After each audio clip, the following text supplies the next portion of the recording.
welcome Louise to the Lisa podcast, where we go inside addiction to raise our audience's level of consciousness.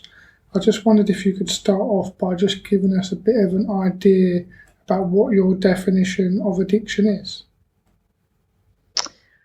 My definition of addiction is the use of a substance or a behaviour that you are unable to control and that is having negative consequences on your life. Perfect, thank you.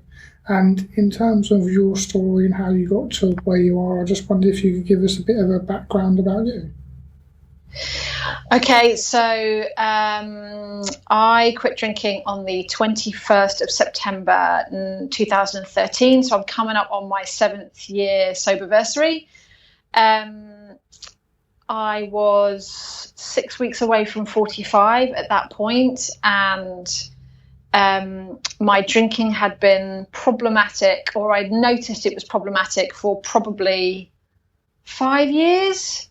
So I'd always been, so I grew up in a hard drinking family. So my dad was an alcoholic. There was always alcohol in the house, daily drinking every day.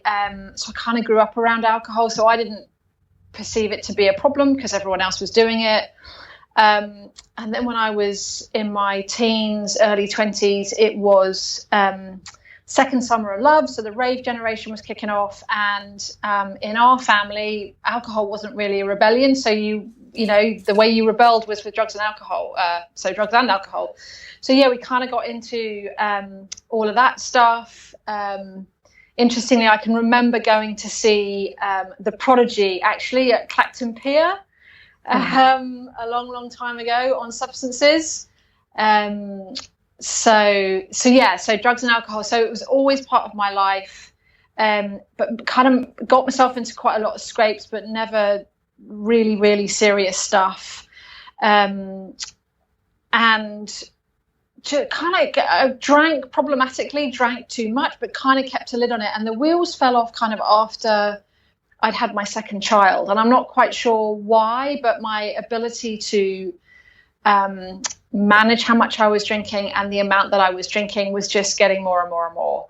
And the 5 years of moderation was my attempt at trying to manage that without actually having to give it up. But I'd had a couple of really... not nasty, it's the wrong word, just a couple of really difficult experiences that in the year before I actually stopped that just underscored that actually I can't manage this, it's a major problem, and actually the best solution was just to give it up altogether. So yeah, I'd done stints of like a month sober or 3 months sober, but I was seeing a counsellor myself at the time. It was my very, very last session with her. I'd never talked about my alcohol. I talked about everything else, but never the alcohol. And it was literally a door handle conversation. And I had a friend visiting from Gloucestershire.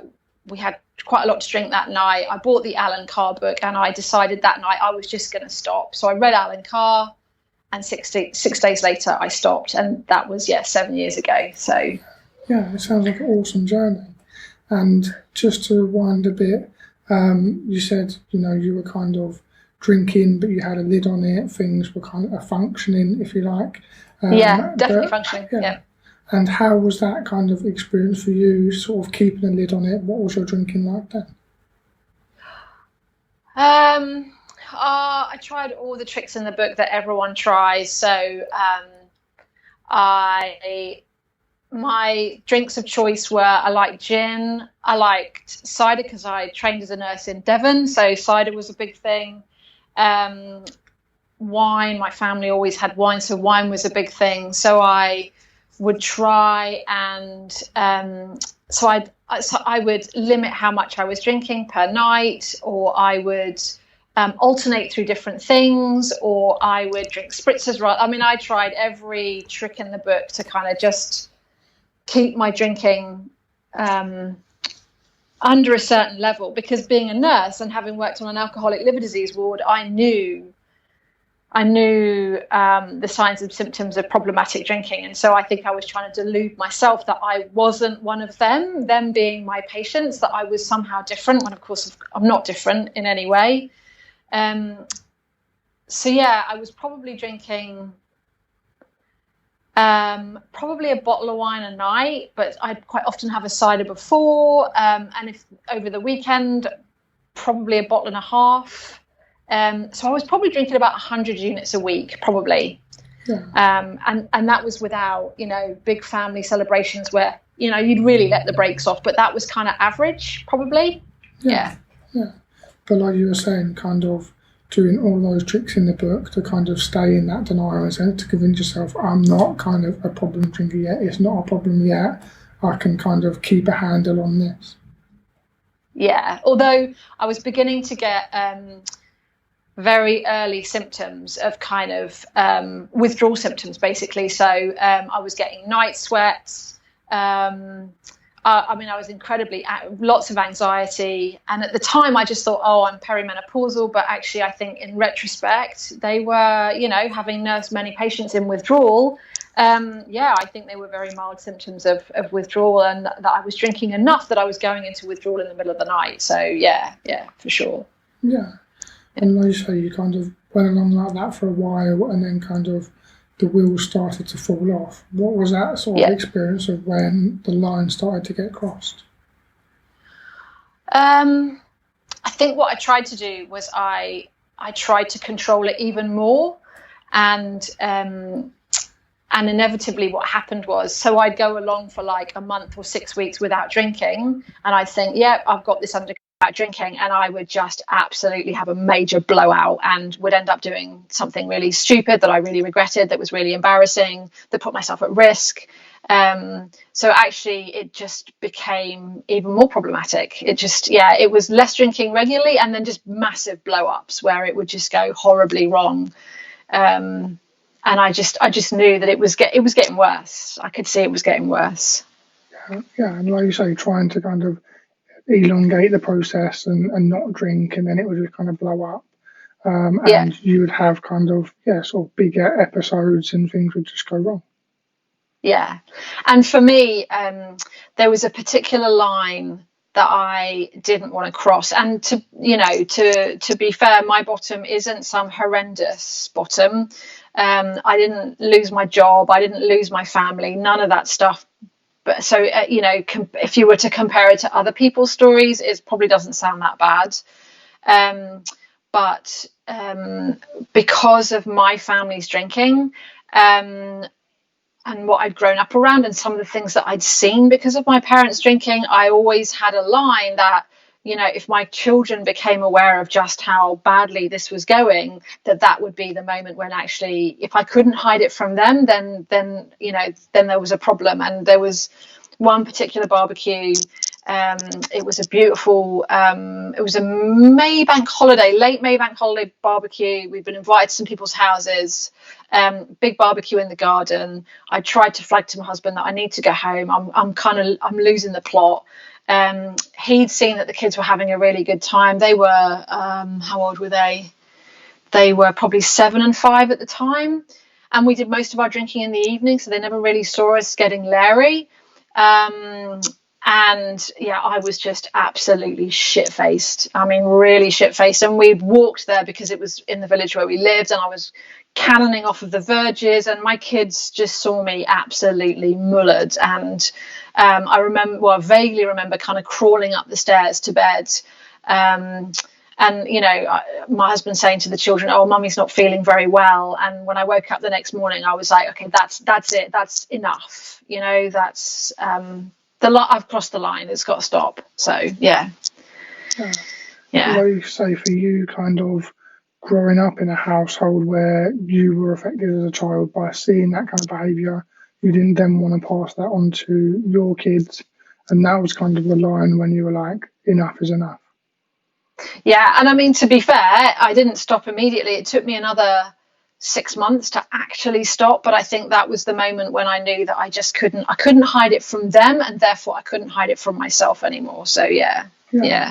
Yeah, and that kind of broke that veil of denial in a sense, like you say, when that line was crossed, when you realised that, wait a minute, this is actually a problem. Yeah, absolutely. Yeah. And one thing you did mention as well is about kind of, your story is not as bad as some others. And sometimes I feel like in recovery, we may compare stories. Do you feel like you've ever come up with that of comparing your story to someone else, and how has that kind of affected you? Um, I think having been in the rooms, I mean, I've probably been to less than a handful of AA meetings, but you hear other people's stories, and I think in the early stages when I went to a few meetings, I think it's almost a reason not to stop. Well, my story's not as bad as everybody else's, so obviously my problem isn't as bad as everybody else's, but actually it's all about how it impacts on you. So I think it's very hard not to compare. And the other thing is having nursed alcoholics and having seen just how low people's bottoms can be, and I think it's very hard not to compare yourself to others and to think that therefore your situation isn't as bad as everybody else's. But like I say, if it's a problem for you, then it's a problem. That's all it needs to be, really. Yeah. But yeah, it is hard not to compare yourself, I think, sometimes. And like you say, you kind of hit that sort of your own bottom, which is good. And there was that you knew you needed to change, and then there was that 6 month period of kind of trying, I guess. What was that 6 month period like between when you knew you needed to change and when the change actually occurred? I seem to remember that I think I went into another, I kind of put my hair shirt on and I went into another kind of 3 months of not drinking almost as a reaction to getting myself in such a pickle. And I can't, I mean, I don't really know what changed in that time. I can't really think of what was the trigger. I think it was just probably a slow gathering awareness that actually you can't control this, and you just need to give it up. And I don't think I'd even when I said to my friend and to that night, I'm just going to stop. I don't think I'd have given it any more thought than that. It literally came out of my mouth, and that was the first time I'd actually thought about it. I think up until that point, I'd never even considered stopping. And interestingly, my therapist at the time, she also had an alcohol problem that she was wrestling with, and so whether it was just that between us, that door handle conversation, whether that was the thing that just kind of tipped it over at that point, I don't know. I can't really pinpoint what it was that made that day just, I'm not sure what happened. Yeah. Well, like you say, when that switch kind of flips, and you start to have that awareness, and your behaviour may not change instantly, but you've just got a different perspective. The content hasn't changed, but your context has. And then you're like, wait a minute, I am actually drinking. What is happening? And where you were just ignoring all the signs and the red flags, you're now starting to notice them, and things are starting to become a bit more obvious. You're like, wait a minute, what is actually going on? And I was just interested, like you said, the doorknob confession in a sense in therapy. How did that kind of happen? I think I knew that my alcohol was a problem, which is why I wouldn't discuss it in therapy. It was almost like if I don't say it in the therapeutic space, then it doesn't. I discussed. So my childhood was pretty traumatic. There was some domestic violence between my parents. There was alcohol misuse. There was some mental health stuff. So we saw and experienced an awful lot of things as kids that that children do experience, but that were quite scarring. And so I was quite happy to talk all about that stuff. But the idea of talking about alcohol was just and all my drug usage. And my sister had drug-induced psychosis because we were out raving, doing stupid things, and All of that was fair game, but for some reason, and I think it's because I knew the minute I said it in the room that okay, now I'm going to have to do something about it. And yeah, it was just, I think it was just supposed to happen the way it happened. I can't explain it any other way. It was just weird. Yeah, and I've found that in my own therapy and with clients as a therapist, is like when you say it in the room, then it becomes real. So sometimes things are just kept outside the room, and it just becomes the elephant in the room. And like you say, and sometimes it's like, shit, I've got to say this now, and you have to commit to the journey. Yeah. I know. So I think it was almost like it was it's stupid, really. Because it was almost like the final piece of the jigsaw, but it really wasn't. It was such an integral part to everything that had happened. But I didn't see it that way. I think, in my head, I just wasn't ready to accept it in my own head until that point, I think. Yeah. And in terms of therapy itself, did you have any resistance to going to therapy or counselling, and how did you kind of find it just in general? No, I've always been so. I'm a nurse, as I've said, but I also went back to school and I got a psychology degree, and had some reactive depression when I was. So my grandfather died, and I had a bout of reactive depression, and I wasn't keen on taking antidepressants, and it was fortunate enough that at that time in the NHS you could get sessions on the NHS, so I was really lucky to pick up six sessions with a therapist who was really good, and I then knew that for me that was kind of that was the thing that worked best, was just talking therapy. So never had a problem going to therapy. So I saw a therapist then, and then my grandmother and my dad died in short succession, probably within 6 to 9 months of each other, and had another kind of major wave of reactive depression, grief, really, for want of a better word. And each time that happened, my drinking would escalate to kind of try and manage the grief. And I think I went back to a therapist then, and then. And then I did a postgrad diploma in child and adolescent psychotherapeutic counselling at the University of Cambridge, and you had to be in therapy on a weekly basis to be on the course. So I was then in therapy and she was a brilliant therapist. So she specialised in trauma, families and addiction, which was just perfect for me and all my experiences. So always found therapy really, really powerful, really, really beneficial, really hard at the time, but actually allowed me to kind of make peace with an awful lot of stuff that happened that wasn't my fault, but as children you're led to believe that they are your fault. I think I would highly recommend therapy as an important part of the recovery journey when you're ready. I think it's not a good idea to start it too soon. If you start unpacking stuff that's too traumatic, I think there's a danger that it can be almost a form of self-sabotage, in that it becomes so painful that you then seek to self-medicate, and that kind of keeps you in the addiction trap. So I think you need to have done enough, kind of had a long enough spell of sobriety under your belt to feel kind of secure in your sobriety, because I think it can stir up stuff that can be really difficult to manage if you're just not used to, if your distress tolerance isn't very good, if your emotional regulation isn't very good, because you've drunk for as long as you have to manage your emotions. I think you have to be really careful about therapy, and not putting yourself under too much distress too quickly.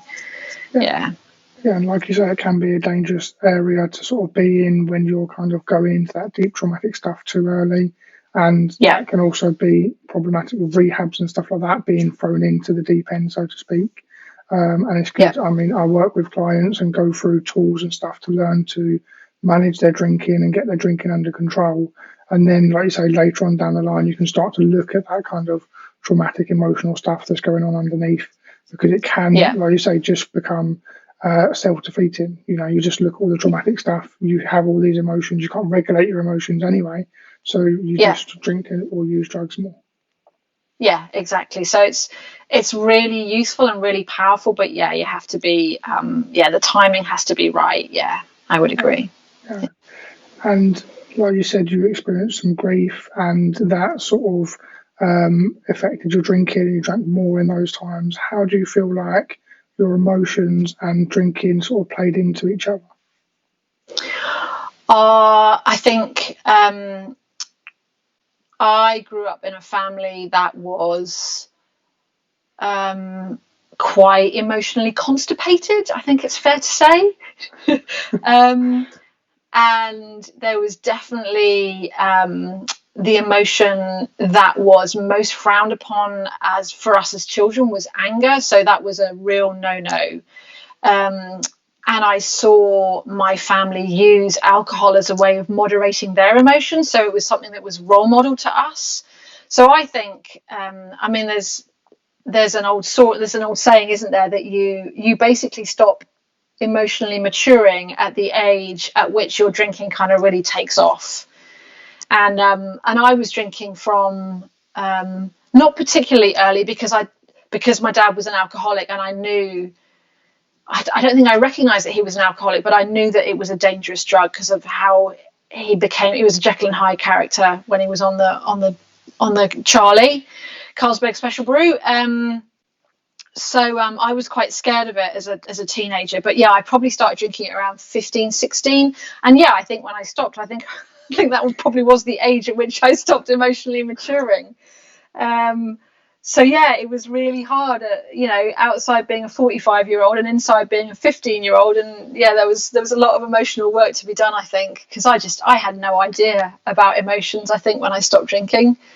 And I think it was probably the first year was just an enormous emotional roller coaster. I'd burst into tears and not know why. Yeah, just all over the show, really. So yeah, I definitely used. I drank when I was happy. I drank when I was sad. I drank when I was depressed. Give me a reason and I drink, pretty much. So yeah, so it was my way of managing my emotions, pretty much. Yeah. Yeah, and I remember something my therapist once said to me. She said the good thing about recovery is you get your feelings back, and the bad thing is that you also get your feelings back. Absolutely right. Yeah. I was so emotionally kind of stunted, and I had no idea really until I stopped. So yeah. And how did you find that journey of kind of being in recovery and getting your kind of feelings back? It was really, really hard work. Really hard work.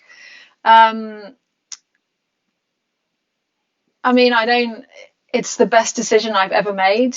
It truly, truly is the best decision I've ever made. And part of me kind of really kicks myself that it took me so long to kind of figure it out. But I think for so many of us, and particularly culturally, so, both in the UK where you are and in Australia where I am now, drinking is so embedded in our culture. It's so hard to walk away from.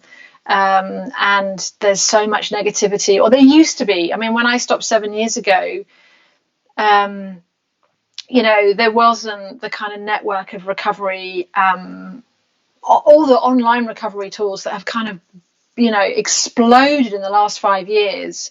All of the alcohol-free beers that, it used to be sort of Caliber and Iceberg was about all you had for alcohol-free drinks, and now there's you go into Tesco's or Sano's and there's a whole shelf of all the different options. So I think it's easier now than it was, and yeah, I think it was incredibly hard. I ate a huge amount of chocolate and cake for months. For months and months and months. I had to relearn how to be in the world without either a banging hangover or alcohol as my main medium of managing any difficulty, or anything. It just, I used it. I used it for everything. So yeah, giving it up was in the beginning was really hard, but yeah, really worthwhile. Yeah. Yeah. And when it came to giving it up, you said you read the Alan Carr book and you had therapy. I wondered how those tools were to help, and if there were any other tools or techniques that you used. So yeah, Alan Carr was the thing that got me started. I don't know why. I mean, it's a great book.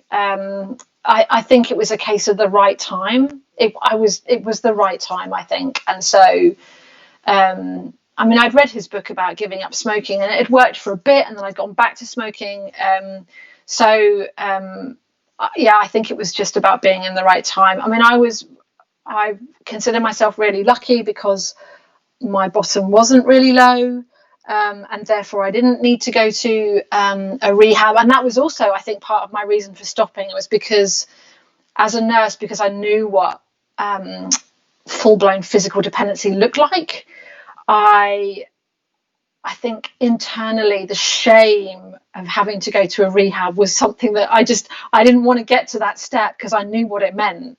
And I know that's ridiculous, but I think it was a really strong deterrent. As soon as I started to get those early symptoms, I was like, you need to not. And I also knew that the switch from psychological to physical happens with no warning. So I mean, I volunteered at a rehab for 18 months when I'd been sober about 3 years. And, talking to the clients and just hearing their stories about, how one day they could keep it under control and the next day they couldn't. And that was it. So I kind of knew all that stuff. So yeah, I knew that I've kind of lost my train of thought a bit, really. What was the question again? Yeah, no, that's fine. Like you say, you knew where that kind of line blurred and you knew that it was dangerous, and you just luckily enough kind of had those different signs, so you knew that you didn't want to get That's to right. that kind of place. And other tools, so I was going to say that I think I was quite lucky in that when I stopped, sober blogs were just kind of taking off. And so I stumbled across the blog of Lotta Dan. Mrs. D is Going Without. I don't know if you've read her blog. Yeah, I don't think so. She's awesome. So she's a Kiwi who's based in New Zealand. She has a blog called Mrs. D is Going Without. There was another one called Unpickled, which is a Canadian lady called Jean. So I found these blogs and a lady called Belle, tired of thinking about drinking, Belle Robertson. So I stumbled across all these blogs who were writing about exactly what I was going through, and that was a real kind of lifeline. And so I got to about 6 weeks sober, and I got to 6 weeks before, so none of that was I wasn't really breaking new ground. That was somewhere I'd been before, and I just thought I need to do more to stop me going back to it. And so I started to write my own blog, just as a way of kind of holding myself accountable. So it wasn't just me. Other people knew that I wasn't expecting anyone to read it. I just thought it was like an online diary. If I keep this diary, I'll be letting down anybody who's reading the blog. And fortunately, Lotta Dan, Mrs. D, responded to one of my first kind of few blogs. She responded. And then once she's had a kind of conversation going, that kind of reinforced the desire to keep going. And she's 9 years. So she's about 18 months ahead of me. And so that was really helpful for me in the early days, because I didn't want to go to an AA meeting. I think I was still not admitting it to myself that I had a problem. I'd stopped, but I don't think I really understood. And so, yeah, having these kind of what I perceived to be secret supports was really helpful. So, yeah, they were really good in the early days. Yeah. And like you say, you started your blog, and I wonder if there was anything you've come across in the past kind of 7 years that really stuck out to you about the blog, or articles you've written, or any pieces of wisdom you've gained. I mean, there's so much wisdom out there. I think the phrase that I've always kind of hung on to is that sobriety delivers everything alcohol promises. I mean, I just think that's just such a brilliant way of you're kind of chasing this high that just doesn't exist. And actually, once you do the hard yards of getting sober and are no longer dependent on alcohol to kind of moderate your emotions, then it's far superior. I mean, I used to do a sober advent calendar every year. There's a really awesome friend called Arthur Corty who produced a film called A Royal Hangover. I don't know if you've seen it. Have a look on YouTube. He's a documentary filmmaker. He's based in Bristol, and he made a film called A Royal Hangover, and really, really excellent documentary film looking at drinking culture in the UK. So it was filmed, I don't know, 5 years ago. And he and I kind of got together, and he produced these brilliant kind of graphics for me of famous people that had got sober, and we would find an image and we would find a quote from them, and then we would use that like a kind of online advent calendar, because Christmas is such a difficult time. And there's a brilliant one from the late great Robbie Williams that says, if you need drugs and alcohol to have a good time, you're not doing life right. And again, just a perfect bit of wisdom that you shouldn't need to have substances to make your life bearable. And I understand all the reasons why people might get themselves in that pickle, which is where I found myself. But it's if you can do it without, then obviously that's if it's problematic for you, then that's a better thing. So there's masses of resources. I mean, in the early days, I used to go to the website Soberistas, and that's more of a female-oriented community. I know there's some really good resources. So there's 1 Year No Beer. So I mean, there's hundreds of good resources online now, I think, for recovery. Never went to a Smart Recovery meeting, although I hear very good things about them. Like I say, went to some AA meetings. It's not for everybody, but I think whatever works, you do whatever works for you. There is no right or wrong way to get sober. You do whatever works for you. So if meetings work for you, then who am I to say otherwise? They weren't for me, or I think I'd got sober on my own and was doing all right. So it was good to go to meetings and to meet people, but they didn't become a kind of integral part of my world. But I know an awful lot of people who say that their sobriety is so helped by attending meetings that so yeah, there's masses of resources out there now, so yeah, it's good. And I think the important thing, like you say, is just trying different things, looking at all the online communities, go into a meeting just to see if you like it. And like you say, some people, they swear by it, some people, they don't really need it.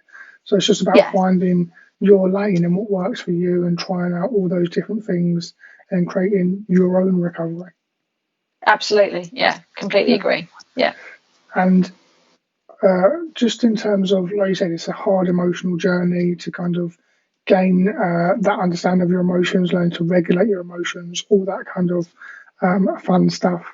And in terms of your recovery now, what's kind of the other side of how's life like now? What are kind of the rewards, if you like, of being sober and having that kind of healthy life? So it's really hard to know whether my life is the way it is now because I stopped drinking. It's because now my life has changed almost beyond recognition. So I stopped drinking. I started writing a blog.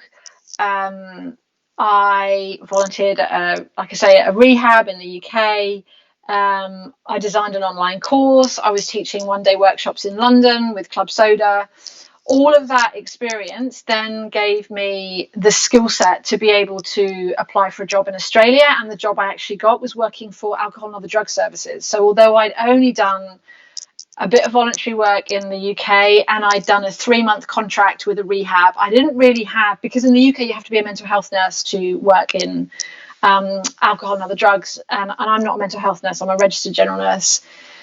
So I could argue that me being in Australia is down to giving up drinking, basically, because if I hadn't given up drinking, I wouldn't have done all those other things, and I wouldn't have then got a job in alcohol and other drug services, which is what brought me to Australia in the first place.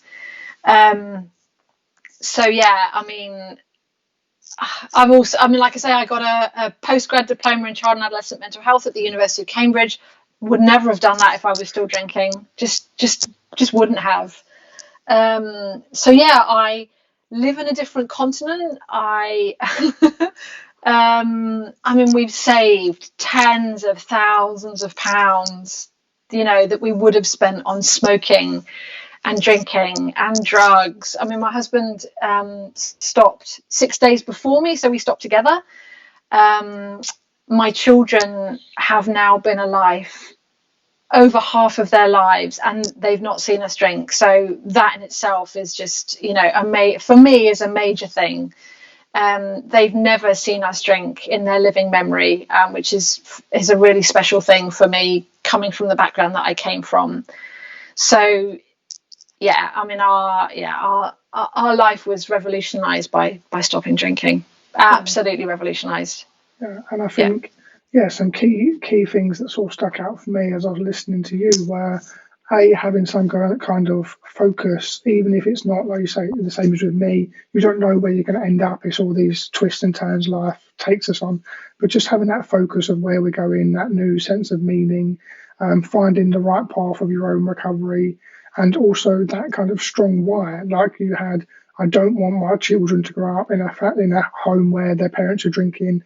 I'm going to make that change. And now being on the other side of that and being able to sit here and say, over half their life, they've never seen us drink, and that is just so amazing. And to achieve that kind of deep why is just touching.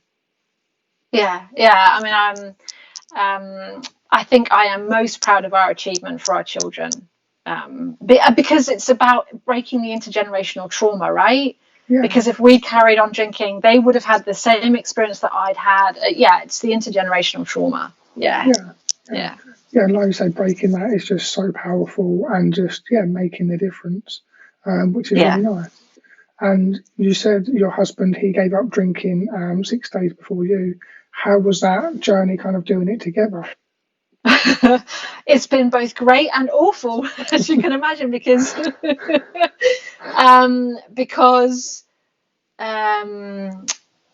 for a very, very long time it was the way that we bonded.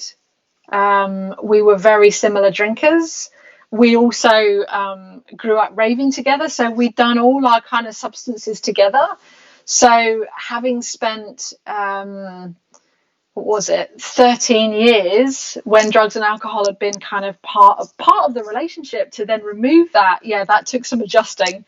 But actually, I think if one of us had done it on our own, it wouldn't have lasted, because the other would have encouraged the other back. So we kind of had to do it together, and we had to stick at it. And I mean, it's been hard, but it's been incredibly rewarding. So I mean, it was really hard in the beginning, but now, I mean, I don't think either of us, just the idea of drinking now is like, why would you? Why would you? It just doesn't make any sense to us now. I don't think you could pay me to drink now. I don't think you could. I think all of the kind of power and all of the illusion has just gone. And I think coming out to Australia and working as an alcohol and other drug nurse. So I was working as a consultation liaison nurse in the northwest of Queensland, which is right in the heart of the outback. It's got a 25% Aboriginal population. Because of the trauma that they've experienced, there's huge amounts of drug and alcohol misuse within the Aboriginal community. I've nursed. The youngest patient was a 36-year-old Aboriginal male who died of end-stage liver failure, and that being involved in that kind of nursing just reminds you on a daily basis of why you don't do this anymore. That's where it ends. There's no there's no soft lighting around the issue. It's very, very confronting when you nurse someone. So that's a constant reminder of, if you had a drink, that's where I'm not necessarily that's where, but that's, you're back on that road again. And actually that's a gamble I'm just not prepared to take. I'm just not prepared to take that risk. So neither of us are. We just it's not worth it. It's just not worth it. Yeah. And like you say, or I'll speak from, I find also by keeping my finger on the pulse, so to speak, I'm able just to be reminded, where that path leads, what's happening, that I don't want to kind of go back there, and to sort of stay focused. And I find that helps me in my kind of recovery, is just being aware, like you say, of understanding where this leads, and just having that sort of reminder of, the sort of where you are now and not wanting to go backwards. Yeah, and knowing that actually pouring alcohol on a problem, you're just going to make it worse. If nothing else, you're going to wake up with a banging hangover the next day. And how is that helping? It's just not. Yeah. And like you say, the most important bit, it doesn't even work, which is just like the illusion in itself. Learning to manage your emotions and be healthy and have a healthy life and habits is, just ideal. Yeah. It doesn't work. I mean, the alcohol industry spend a huge amount of money convincing us that it works, but actually, again, I don't know if you've listened to any of Brené Brown's stuff, but Brené Brown says, sobriety is a superpower. It really is a superpower, I think. I love Brené Brown. I think she's awesome. All of her work on vulnerability and gifts of imperfections are all kind of awesome. I listened on Audible to all of her books, or most of them, in my early recovery, and I just think they're awesome. Yeah, it definitely is a superpower. It really is. Yeah. And one question I did have is, with your partner, when you both sort of stopped drinking together, was there any kind of conversation or question, or did you decide it together? How does that normally go down? Because when I see clients and work with clients who are in that situation where both partners are drinking, and like you say, you grew up with that lifestyle, you grew up together, going to raves and having all of that commonality, and then making that big shift to now both being, sober. How did you kind of approach that conversation? Did one of you do it? Did you both do it? How did it just kind of work?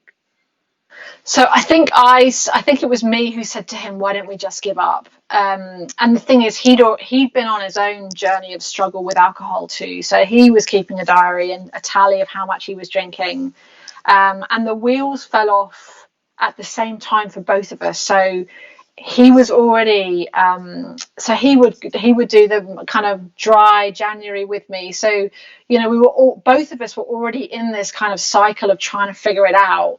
So I think I just said, I'm just going to stop, and I think he just said, okay, then I will too. And so I think we were, like I said, I think we were just both ready, that we'd had a gutful of it, and we just wanted to do it different. And so actually it wasn't a hard conversation. I think there were some moments in the first 3 months, particularly on a Friday, whatever was your big drinking night, so a Friday night was always a big drinking night.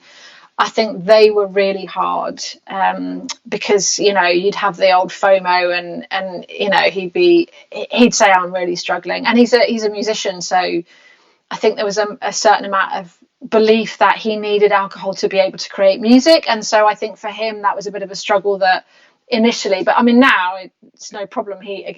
He's recognized that actually it's got nothing to do with alcohol. He just believed that he needed alcohol to help him write music, and actually he doesn't. But it wasn't a problem, the decision between us. And it was, once we got beyond the first 3 to 6 months, it became quite plain sailing. And the further in we've got, it's not even a discussion now. Both of us just wouldn't go back to it. Yeah. And a quote someone said to me is, you have to outlast the old you until you get to the new you. And I just think, like you say, that kind of recognizing it will be better in the future, 3 to 6 months, things will change, and it's hard to see that in the moment, because you can't foresee the future, but just kind of having that faith, that things will be different, things can change, and you can step into that new reality. Yeah, and that's a really good expression, actually, because one of the things that did happen, you asked the question earlier about what happened. So that friend who that came that night and we had the discussion, I'd ran the London Marathon with that friend, and she was a runner who got me running, and I was really unfit. I was a smoker, I was a drinker. I used to say things like, I'm allergic to the gym. You know, I was really, really kind of unhealthy. And so it was my suggestion. I said to this friend of mine, do you want to run a marathon together? And the London Marathon in 2011 fell on the day of her 50th birthday. And so I said, look, if you run it, I'll run it with you. And so in that sort of year before 18 months before I stopped drinking, I'd started running and training for a marathon. I was still smoking and drinking during the training, but I was having to control how much I was drinking and smoking because I was trying to get healthy. And so that was one of the changes that was kind of leading up to it, that just slow realization that actually I need to take better care of myself. So I think there was probably more to it than that, just that one night. I think the fact that she was so involved in my running, and the running was kind of the journey out of my drinking, perhaps that was where it started. So I think that's probably connected to it. I think the running got me feeling that I need to look after myself, and in the process I had more self-esteem, and with that self-esteem came the growing recognition that actually I'm just my mother used to verbally abuse me, and I think my drinking kept me stuck in that verbally abusing myself because I was so ashamed of my behavior. And so I think I realized that all you're doing is keeping that old inner critic alive, and actually the best way to cut it off is just to stop. So yeah, I think all of that kind of played into it. Yeah. And I think, like you say, keeping that inner critic alive, it's really courageous to kind of recognise that and stop that. But I think sometimes we're almost so addicted to that inner critic because we're so familiar with it growing up in those kind of behaviours. We're so comfortable in that discomfort and unhealthy sort of patterns because we've been there for so long. It's hard to kind of break those internal cycles as well. Yeah, I agree. Yeah. But yeah, congratulations on doing the marathon, and it seems like that was a good place for you to sort of shift your values and, like you say, start working towards the kind of health and getting your drinking under control and just being conscious of what's happening. Yeah, I agree. Yeah, and like you said, with your partner as well, also just having those trial times when you're doing dry January and stuff like that, and just having those conversations and leading towards that sort of common vision and goal and using it to empower you both. Yeah, exactly. Yeah. And we are coming towards the end, but is there anything else you wanted to share with the audience or anything else you had on your mind? The only thing I would say is don't give up trying to give up. Just don't give up. Because every time you stop for a bit, even if you go back to it, you learn something new. So don't ever think that every attempt isn't valuable, because it is. So even though it took me 5 years of moderating, 5 years of learning that actually this doesn't work for me, each time I did it, I learned a new skill. I learned a new I learned a new tidbit to kind of, you store it in your brain for next time. You're just building the strength for the time when you're gonna hit it out of the park, and you're gonna stop for good. So just don't stop trying to stop. It's just don't stop. No, that's amazing advice. I couldn't agree more. Even myself in my own journey, I didn't just kind of stop doing drinking and drugs and smoking weed one day. It was just kind of gradual. You learn a bit more, and then I relapsed, and then I learned a bit more, and then I relapsed, and I learned a bit more. And over time, you kind of gain that experience. You're like, right, this is the time, and it just becomes the time. And then you look back 6 months, a year later, and you're like, wow. And like you say, always keep learning and just don't give up. Yeah, and there's, it's not a failure. You're just learning something new. That's all it is. You just haven't accrued enough tools yet, but you will if you keep going. So keep going. Yeah, and I think some people get disheartened that they try and give up, and then they relapse and like, well, I can't do it. Recovery's not for me. And like we're saying, it's about, no, that's just learning. Like when you're a kid and you learn to walk, you don't just try one time and go, nope, I'm never going to walk. Let's just not do this. You just keep trying Yeah, and I trying mean, and trying. yeah, sobriety is a skill like everything else. It's a skill. You just have to learn it. Yeah, I agree. Yeah. Yeah, perfect. And is there anywhere you'd like our guests to go? Any kind of website or check anything out in particular, or your online courses or anything that you can think of? Um, I mean, like I say, Arthur Corty's film A Royal Hangover is really, really good because it just gives a really good view on the British drinking culture, which I think is really valuable, actually. Um, I mean, yeah, a plug for my course on Udemy, but it's something that I put together just to help people if they were looking for a kind of fact-based course. It's just all of the things that I've learned as a nurse and as a psychology graduate, and there's heaps of stuff online, heaps and heaps and heaps. So all I would say is just reach out. It doesn't matter who to, just reach out to somebody either in the real world or online, or go and see your GP. Just reach out if you feel you've got a problem and you need to do something about it. Reach out for help. Yeah. Yeah. Okay, perfect. Well, thanks very much, Louise, for coming on the show. No worries. Thank you for having Perfect. me. Alrighty.